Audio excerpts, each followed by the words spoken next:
So something that's been really interesting that's been going on. Yes, I know I gotta get a different word from interesting, but something that's really interesting is Edward Snowden. So apparently, Eric Holder thinks that Edward Snowden, what he did was a public service. You know, here we are now in 2016, 3 years later, right? Snowden has been in Russia now. He has a I think in 2014 he was guaranteed he was given a 3-year residency in Russia, which will be up, I'm guessing, sometime next year.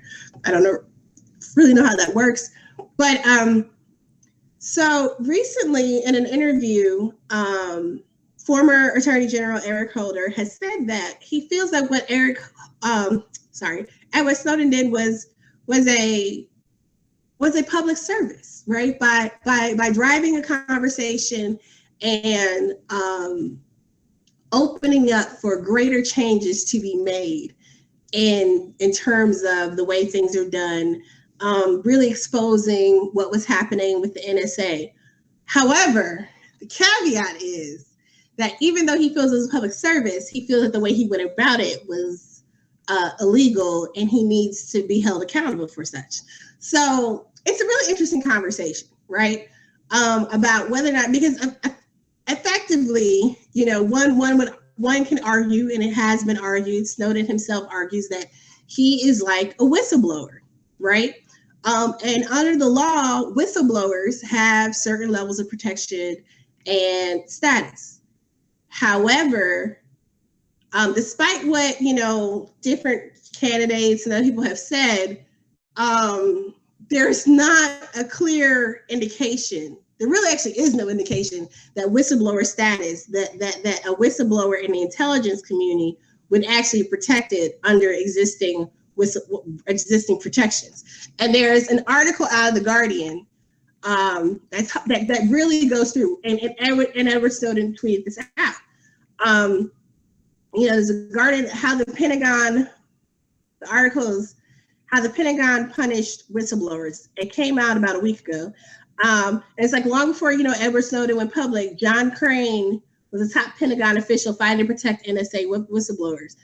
And then the article goes on to document how people before Edward Snowden in 2013, how the struggles of people before him and watching it unfold and watching people be persecuted basically for trying to raise awareness over the same issue, that gave him basically built the foundation for the argument that, you know, intelligence community whistleblowers are not protected. And in order to expose what was going on with the NSA activities, Edward Snowden would have to do what he did.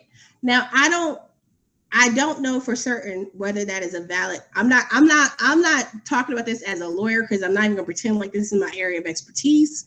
I understand the argument being made that Edward Snowden, you know what I'm saying, did what he did because people before him had tried to comply with the U.S. whistleblower laws and raise their concerns. For example, Thomas Drake, approximately 10 years before Edward Snowden, have been the very same NSA activities, have been trying to raise those issues, and they smashed them. They crushed, they destroyed him. You know what I'm saying? He was fired, arrested. I mean, he was charged with all types of crimes and acts of sedition and all types of stuff, whatever. You know, those issues. And now the only place he can work is at an Apple store. This is someone who was a high-ranking, you know, government official, and now he's reduced to working at an Apple store. So even though that was 10 years before Edward Snowden, right? That's early 2000s or so. And those same issues about the NSA surveillance programs were in play, were still occurring, and probably even more so by the time Edward Snowden is doing what he's doing by leaking the documents themselves. Because the problem would be that when people would try to defend themselves, like when they're being charged, it's kind of hard to defend yourself when the government has classified the documents that would prove your innocence, right? And that's what happened to Drake. He did not have the documents to back up what he was saying because they were classified, and the government couldn't be compelled to produce them in court because they're classified. So the one thing I wonder is like whether Snowden knew or had reason to know of this longstanding issues, or he was just some hotshot kid who wanted to make a name for himself. All that stuff, it's really easy for people to spin a story after the fact, right? A lot of times when we look at legal issues, you look at like what was the person's mindset and intent when they did something. So, and at this point, that may not be able to discern that. But John Crane is another person, and he actually tried to work to help protect, whistleblowers of this kind, such as Thomas Drake and Edward Snowden. And he was a senior official at the Department of Defense, and he was forced out of his job and ultimately became a whistleblower himself. So it's not, when everyone's like, oh, there's whistleblower protection, or Edward Snowden could have done something differently. It's not really clear that, basically from what's available, there's not really much he could have done differently. He could have done the same thing as people before him, and then ended up disgraced, out of a job, and possibly in jail as well, right? And we'd still be having the NSA surveillance that we have. So, he gets kudos basically for starting a conversation. He gets kudos for engaging and bringing this to the forefront. But you need to bring yourself back to the United States, because we're going to put you on trial. Good job, public servant. But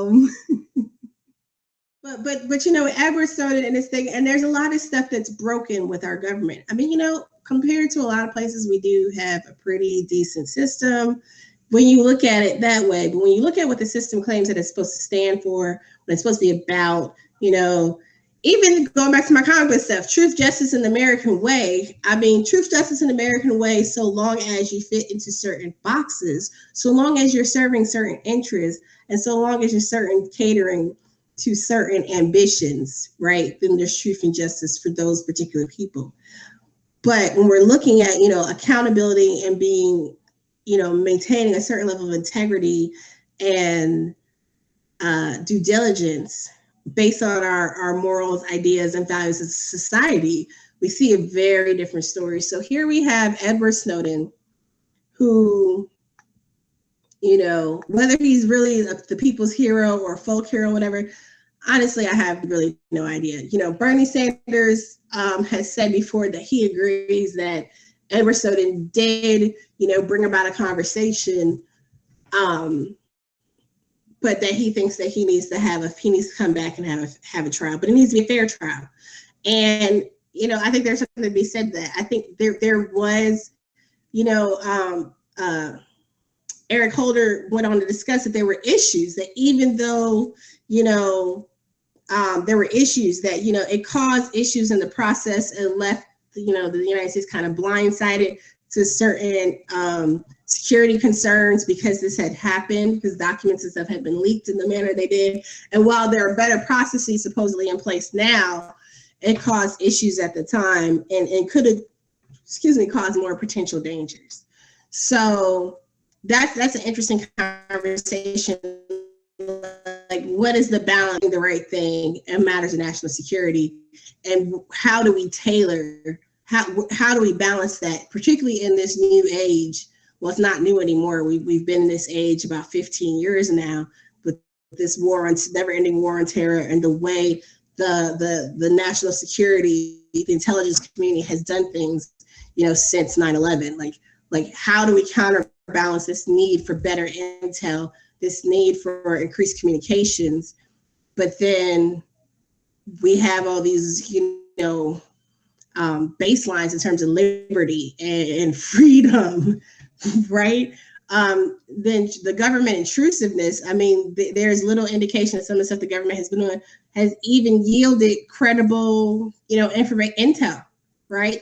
So how do you counterbalance all that? And should somebody like Edward Snowden be pardoned? Should the government continue to pursue him? Like, how should that work?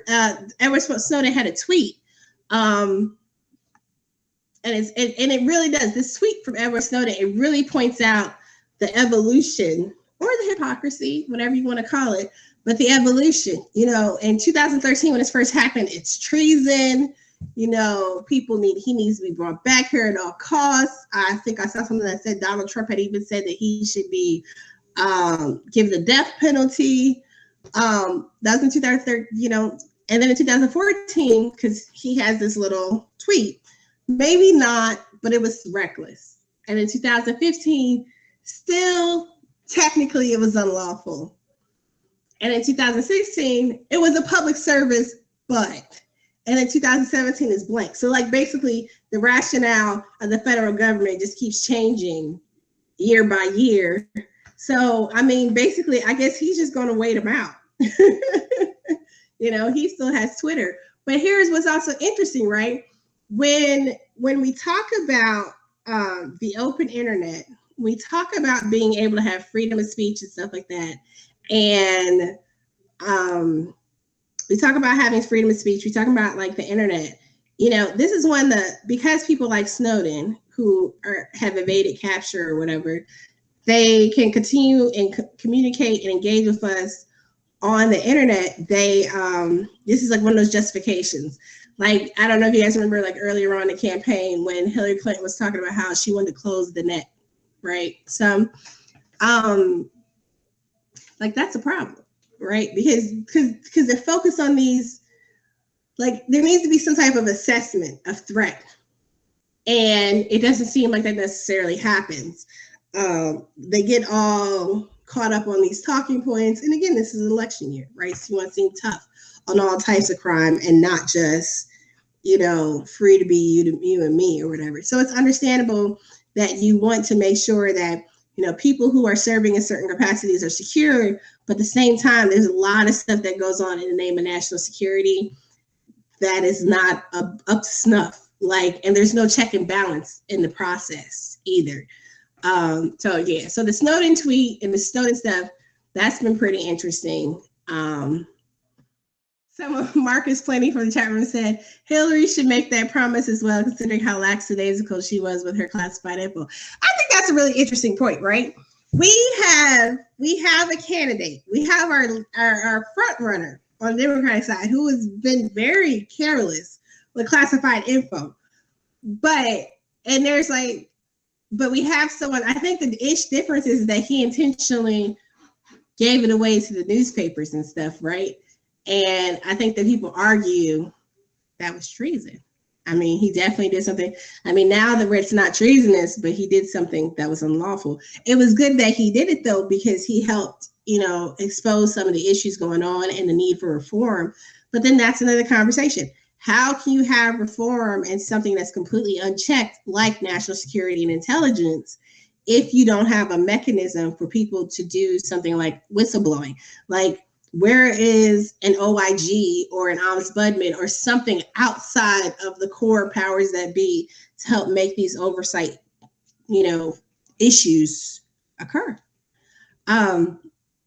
So Edward Snowden, very interesting stuff going on.